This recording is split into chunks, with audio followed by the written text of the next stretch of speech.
இல்லாத ஒண்ண எப்படிங்க நம்புவீங்க? அட்லீஸ்ட் இது வரைக்கும் நம்மள யாராவது ஒருத்தர் கடவுளை நேர்ல பார்த்துருக்கோமா? ஏங்க, ஒவ்வொரு மதமும் ஒவ்வொருத்தரை கும்பிடுறாங்க. அவ்வளோ ஏன் ஒரு மதத்திலேயே அத்தனை கடவுள். அப்போ யாரை கடவுள் ஏத்துக்கிறது, எது உண்மைன்னு ஏத்துக்கிறது? அவ்வளோ ஏங்க, நாள் போக போக அறிவியல் வளர்ச்சி கடவுளை தேவையில்லாதொன்னா மாத்திட்டு இருக்கு.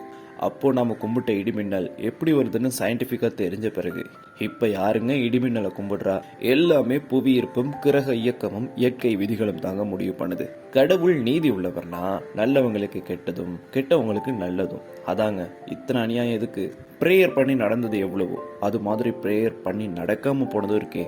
அதை பத்தி எங்க நம்ம பேசுறதே இல்ல. ஒண்ணு நடக்கும், இல்லைன்னா நடக்காது. ரெண்டே ஆப்ஷன் தாங்க. அப்படின்னா இங்க பிரேயர்ஸே கொஸ்டின் மார்க்ஸ் தான் இல்ல.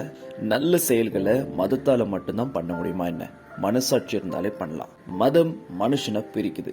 இதனால தாங்க சண்டை, போர், இத்தனை கொடுமைகள் நடக்குது. அப்போ கடவுள் தான் இதை பண்றாரா? கடவுள் இருந்தா ஏன் இத்தனை துன்பங்கள்? அதை நடக்க விடாம பண்ணலாமேங்க. கடவுள் தயவு கருணை உள்ளவர்னா இத்தனை குழந்தைங்க எதுக்கு பட்டினியா கிடக்கணும்? நரகத்துல தண்டனைன்னு சொல்றீங்க, ஏன் அந்த கடவுளால நம்ம பண்ண போற தப்ப தடுக்க முடியாதாங்க? கடவுள் மனுஷனு பேர் வச்சுக்கிட்டதே நாம தான். அப்போ கடவுள் மனுஷனை உருவாக்குனாங்களா, இல்ல மனுஷன் கடவுளை கொண்டு வந்தானா? இப்படி நிறைய கேட்டுட்டே போலாங்க.